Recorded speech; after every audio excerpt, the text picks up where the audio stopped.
Hello students. So in the last presentation, I have covered what is psychology. Psychology as a discipline, both as a natural science as well as a social science, isn't it? So today in this presentation, I will cover understanding mind and behavior, some popular notions about the discipline of psychology, evolution of psychology, under which I will cover structuralism, functionalism, Gestalt psychology, behaviorism, psychoanalysis, humanistic perspective, cognitive perspective, and constructivism. And last, development of psychology in India. Now let us try to understand mind and behavior. As I have discussed with you already, initially psychology was defined as a science of the mind, but it could not be defined in concrete behavioral terms, or its location which could not be identified, or it cannot be indicated because of the reason that it is a vague concept. We cannot locate it, or we cannot see the mind, we cannot study it. That is why psychology lost mind as its definition. The term mind has returned to psychology for neuroscientists like Sperry and physicists like Penrose, who have given it the respect which it deserved. So, for some reason, even today, we do use the term mind. So, what is mind? Is it the same as brain? It is true that mind cannot exist without brain, but mind is a separate entity, which we can understand by looking at certain interesting cases that will make it easy for you people to understand.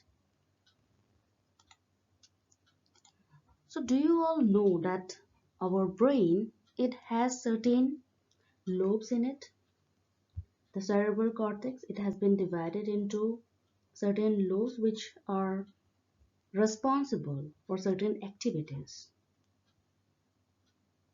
There are lobes like frontal lobe, parietal lobe, temporal lobe, and occipital lobe, which we will do in next chapters.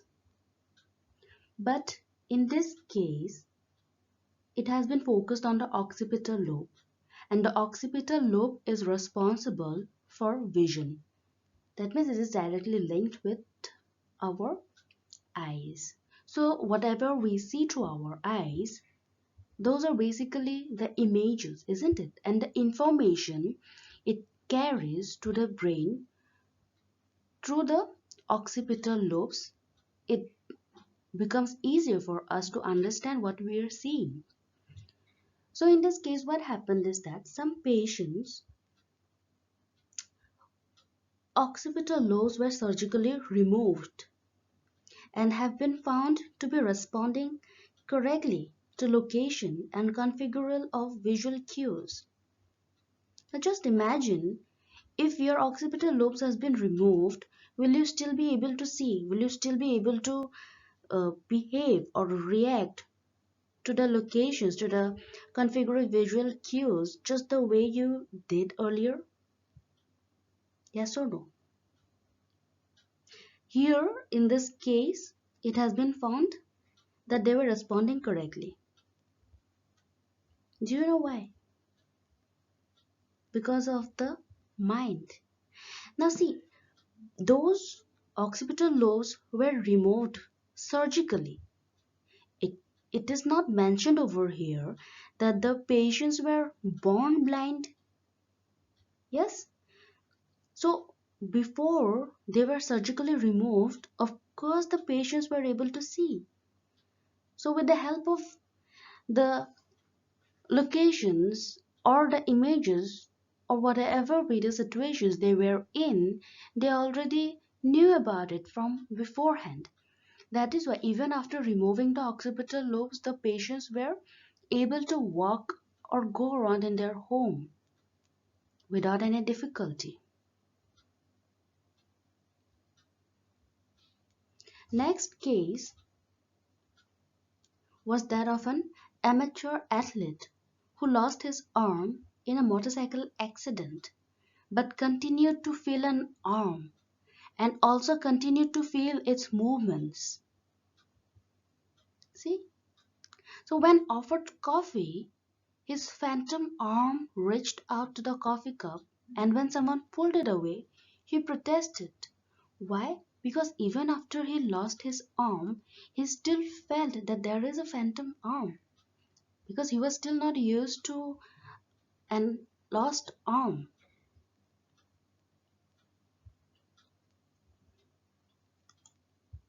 So in each of these cases, the person had suffered from damage of some part of the brain, but his mind remained intact.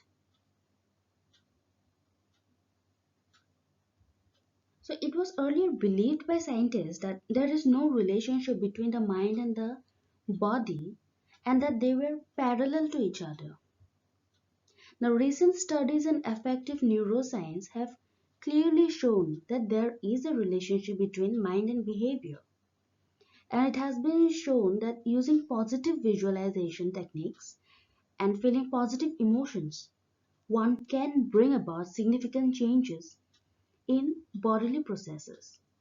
And this was studied by Ornish.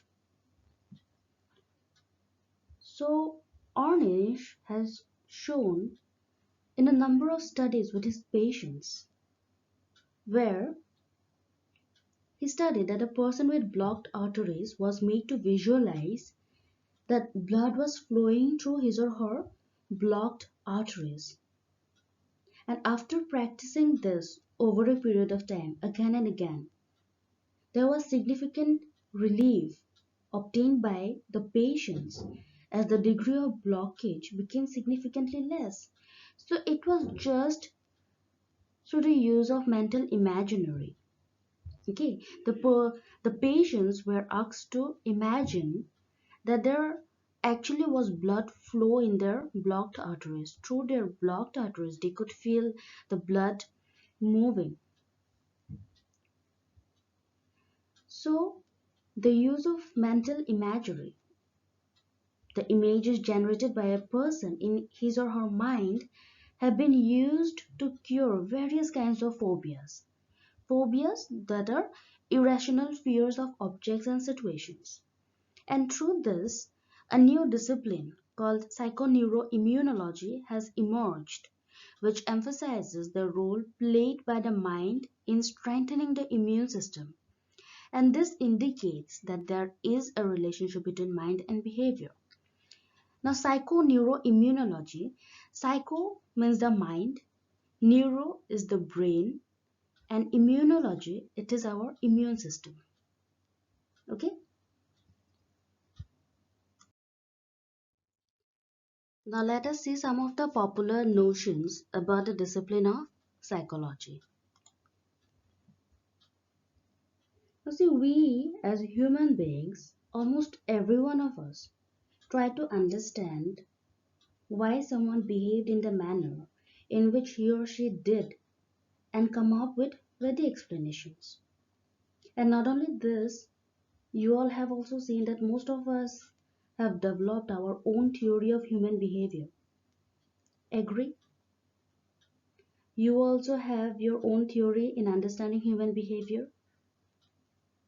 So many times what happens that if we want some worker to perform better than he or she has in the past, we know that we will need to push him or her. But does that mean that we can use a stick? Because people are basically lazy.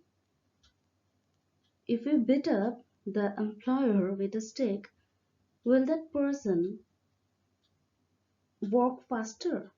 Will that person stop being lazy? I think from next day onwards, the person will not come to work only.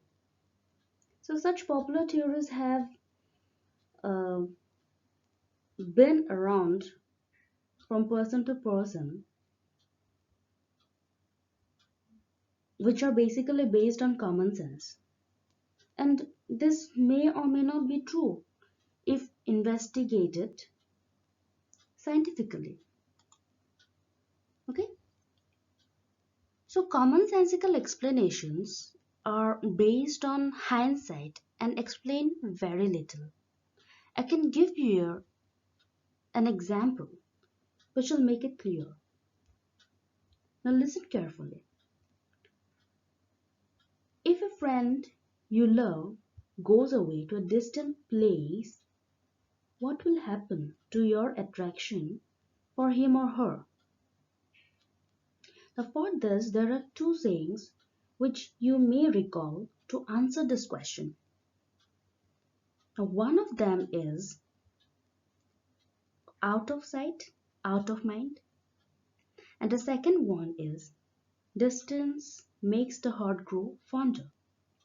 So, both of them make opposite statements. Yes? So, which one is true? Now, here the explanation you choose will depend on what happens in your life after your friend leaves. Suppose you are able to find a new friend, the saying out of sight, out of mind will be used by you or others to explain your behavior. And if you are unable to find a friend, you will keep remembering your friend fondly. In this case, the saying distance makes the heart grow fonder will explain your behavior. Now notice that in both cases, the explanation follows the occurrence of behavior. So common sense is indeed based on hindsight. And psychology as a science looks for patterns of behavior which can be predicted and not explained after the behavior occurs.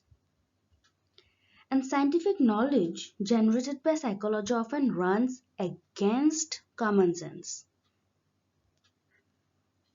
One such example is a study performed by Dweck in 1975. She was concerned with children who gave up too easily when faced with a difficult problem or failure. So she wondered how they could be helped. And common sense tells us to give them easy problems in order to increase their success rate so that their confidence goes up. So here what she did is that she took two groups of students who were trained for 25 days in solving math problems. Okay, so the first group was given easy problems which they were always able to solve, and the second group had a mix of easy and difficult problems. Obviously, in case of difficult problems, they failed. So, whenever this happened, Dweck told them that their failure was because they had not tried hard enough and persuaded them not to give up and keep trying. And after the training period was over, a new set of math problems were given to the two groups, okay, at the same time. So, what Dweck found goes against common belief. So, those who had always succeeded because they were given easy problems gave up much faster when they faced failure than those who had experience of both success and failure and were taught to attribute failure to their lack of effort. See, here the common sense does not work every time. So there are many other common sense notions which may not be true. For instance, men are more intelligent than women, or women cause more accidents. Is it true? Of course it is not true. We see that intelligence it is same for everyone. Human beings, there are no intelligent who have zero intelligence. Or we cannot say that only women causes accidents, because we have seen that many times even the man also causes accidents. So these studies have shown that both of these are not true.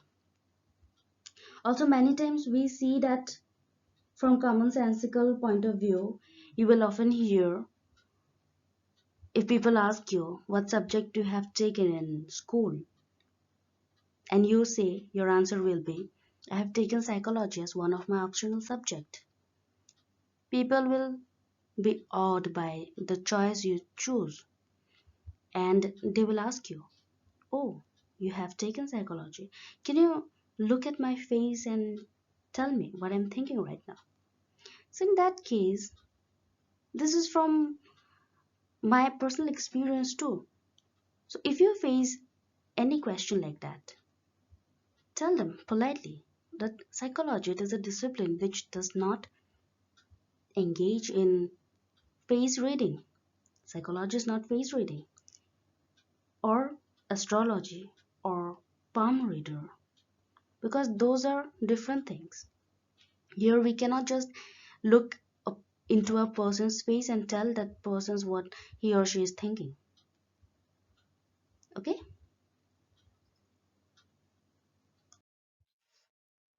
Next, let us go to the evolution of psychology. And by evolution of psychology, we will go through the phases of psychological history. Okay, like when it was established at first, in which year it was established, who has established, and I'm pretty sure it is very new for you people. Whatever the names, these are just a school of thoughts, one after the another. And don't freak out by looking at the names, since it is new. Don't go in details, just try to understand which school comes after which one. That will help you all. Just make a timeline of the historical events in psychology. Okay, so the formal beginning of modern psychology is traced back to 1879, and the first experimental laboratory was established in Leipzig, Germany by Wilhelm Wundt in that year, in the year 1879. So with this, the first school of thought was known as structuralism. Okay, and those psychologists who were involved in that structuralism were known as the structuralists, and it was propounded by Wilhelm Wundt himself. So psychologists during Wundt's time analyzed the structure of the mind through introspection and therefore called structuralist. So the structuralists, they emphasized on the study of the structure of the mind through a process known as introspection. So introspection is a process in which individuals or subjects in psychological experiments were asked to describe in detail their own mental processes or experiences, which was rejected by other psychologists, saying that introspection, it is not a scientific method because it cannot be verified by outside observers. So with that criticism, an American psychologist whose name was William James came up with functionalism. So William James had set up a psychological laboratory in Cambridge, Massachusetts, soon after the setting up of the Leipzig laboratory. Okay, and with a functionalist approach, he has developed to study the human mind. So functionalist approach by William James believed that instead of focusing on the structure of the mind, psychology should instead study what the mind does and how behavior functions in making people deal with their environment. So rather than the structure of the mind, it basically gave importance to the study of what the mind does and how behavior functions. Okay. Now in the early 20th century, a new perspective emerged in Germany as a reaction to the structuralism. Again, this lot, they again rejected the structuralist view, and they came to be known as the Gestalt psychology. So it focused on the organization of perceptual experiences. It gave importance that we don't give importance to the parts what we see, But even if we see certain parts, we as human beings, we try to see the whole of it. We want to see the whole picture, not the half one. This one I will discuss in the online session, okay, so that it becomes more easy for you people to understand. So I'm leaving this for our online session, okay. Moving on, next school of thought came to be known as behaviorism. So around 1910, another psychologist known as John Watson rejected the ideas of mind and consciousness as subject matters of psychology. For Watson, it was Watson, okay, who said that mind is not observable and introspection is subjective because it cannot be verified by another observer. So, according to him, scientific psychology must focus on what is observable and verifiable. Therefore, he defined psychology as a study of behavior or responses to stimuli which can be measured and studied objectively. So, behaviorism of Watson was further developed by many influential psychologists who are known as behaviorists. Okay, although behaviorists dominated the field of psychology for several decades after Watson, a number of other approaches and views about psychology and its subject matter were again developing at that time. Okay,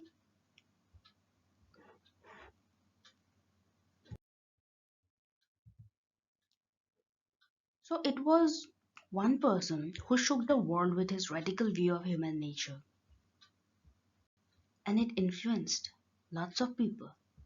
He was Sigmund Freud, and Sigmund Freud was known as the father of modern psychology, and he was involved in introducing us to the study of personality of human.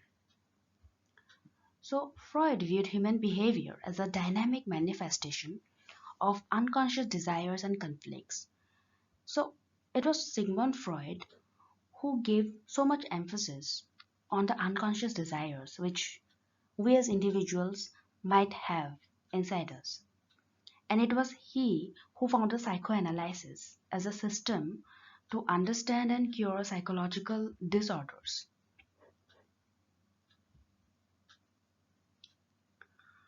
So there was another form in order to understand personality or human beings. Have you all have heard about hypnosis? So it was Sigmund Freud who used to use hypnosis in order to cure his patients and also to treat several patients who had certain psychological disorders. Sigmund Freud used hypnosis and also dream analysis.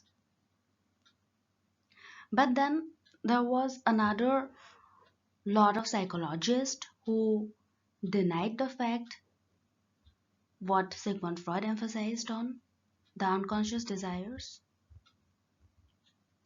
And the desires which he talked about, Sigmund Freud talked about, was basically the gratification of pleasure seeking, and often it was the sexual desires. So the next school of thought, they rejected it and they developed a more positive view of human nature. That is why it was known as the humanistic perspective. And the humanistic perspective was surrounded by humanists such as Carl Rogers and Abraham Maslow. They emphasized the free will of human beings and their natural striving to grow and unfold their inner potential.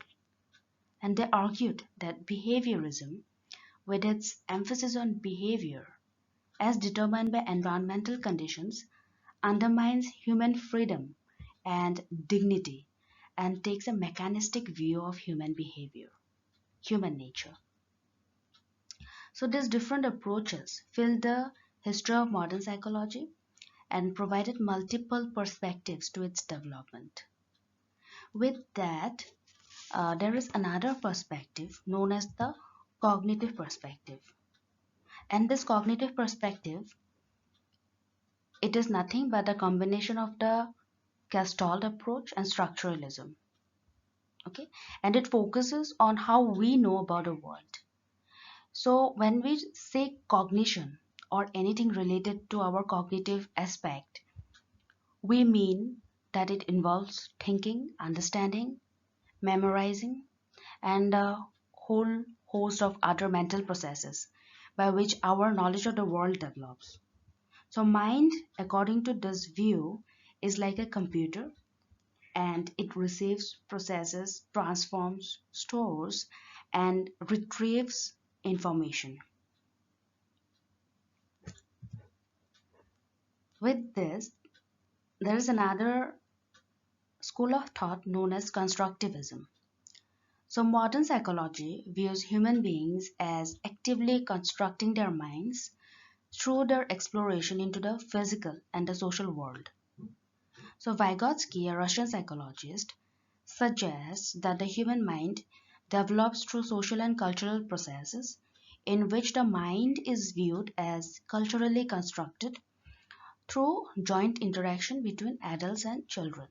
Of course, our mind is always in a constructive state.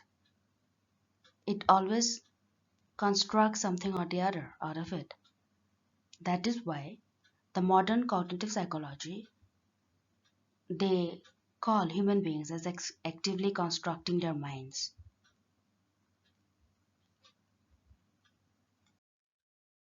The last topic of today's presentation is development of psychology in India. So far, we have come to know that psychology, it is a Western discipline, basically focused and was established, developed in the Western country. So when we talk about the development of psychology in India,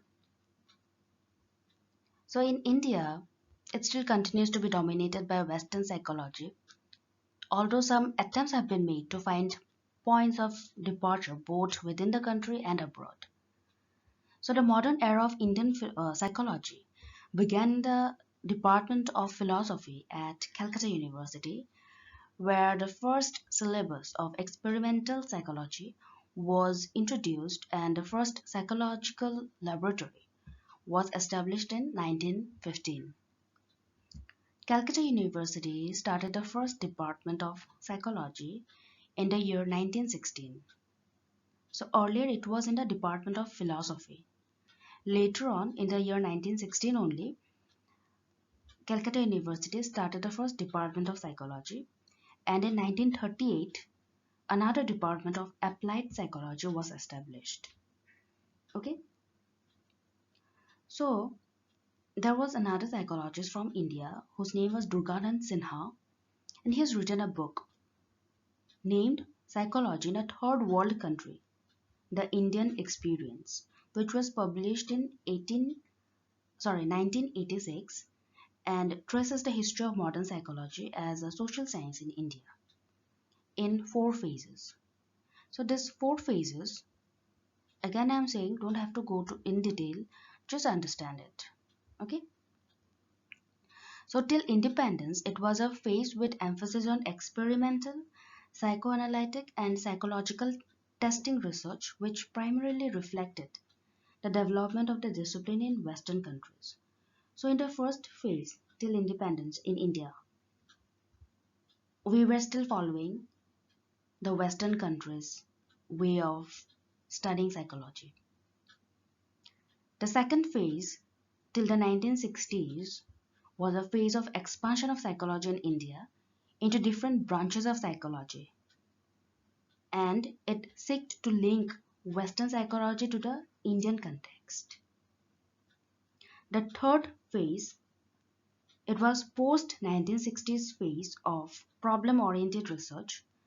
So the psychologists became more focused on addressing the problems of the Indian society. So it was in the later phase of the second phase where the psychologists understood and they were seeking in addressing the problems of the Indian society. not on the Western countries. And in the fourth phase, it was the phase of indigenization. Indigenization means it is the act of making something native, something which originated in India. And it started during the late 1970s. So, Indian psychologists stressed the need for developing an understanding based on a framework which was culturally and socially relevant. Now, see, with all this, we have come to understand that psychology, it is a discipline which came from the Western countries. Yes, but the test which were developed, it was based on, again, Western countries. It is not applicable in our Indian context till that time. So with all these problems arising, the psychologists in India, they tried to resolve the problem, and they sought to modify in a way where psychology can be useful in the Indian context.